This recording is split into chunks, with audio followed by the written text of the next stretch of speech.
This demonstration video is going to show you how to draw the human eye.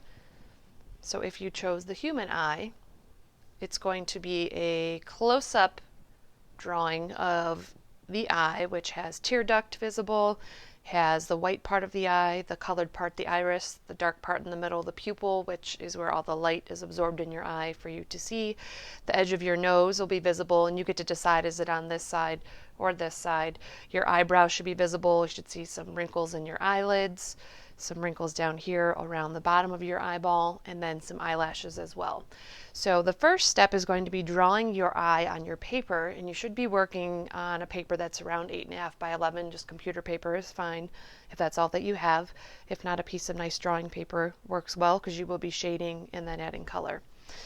Working horizontally is best as well because the shape of the eye going horizontally fits rather nice that way. So there is a reference page that is available online for you to either view on the computer or print while you're drawing. I'm going to do a little mini drawing here on a small piece of paper to show you how to go through this reference page step by step. So when thinking about the eyeball, if you were to take your eyeball out of the socket, I know that sounds awful, you would notice that it is an actual ball. It is round, and your eyelids are wrapped around that ball to help keep it in the socket. Of course, there's other things behind that help hold it in, but those eyelids are resting around that eyeball. So nobody has an eye that's open this wide, but that's what you're going to start with, is in the middle of the page, nice and big, the circle for your eyeball. And then inside that white part of your eye, you can see iris, the colored part of your eye, drawing lightly so that when we add color and we end up shading, we don't see dark pencil lines.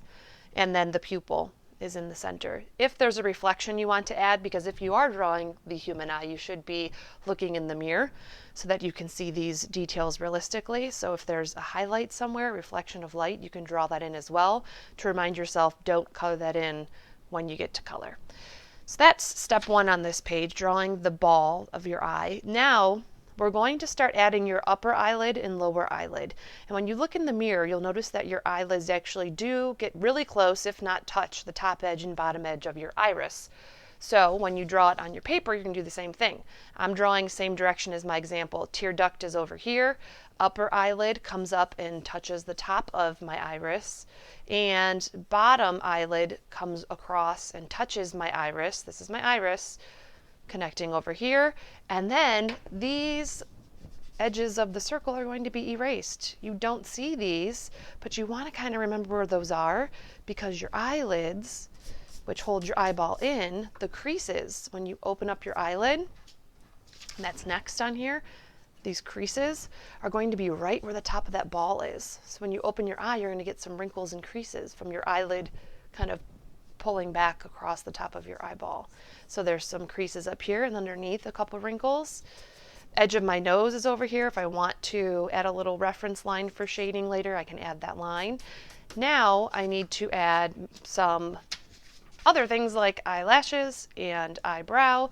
When adding your eyebrow, if you were to lay your pencil, hold it up when you're looking in the mirror, hold your pencil right here on the edge of your tear duct, hold it nice and vertical, look at where your eyebrow starts. Is it touching that pencil when you look in the mirror? Is there space between it?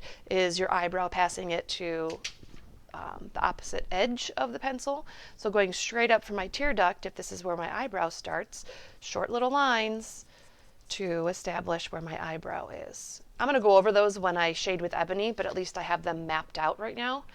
Next, I want to talk about eyelashes. Eyelashes are interesting. If you look in the mirror, you'll notice that upper eyelashes actually go down before they come up. So they're going to come down and cross over the white of your eye over here.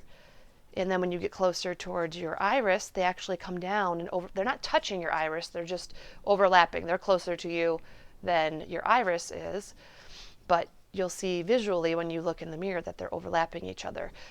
Pay attention to how long are your eyelashes. Do they reach all the way up here where this crease is? Are they somewhere in between that crease and the edge of your eyelid down here?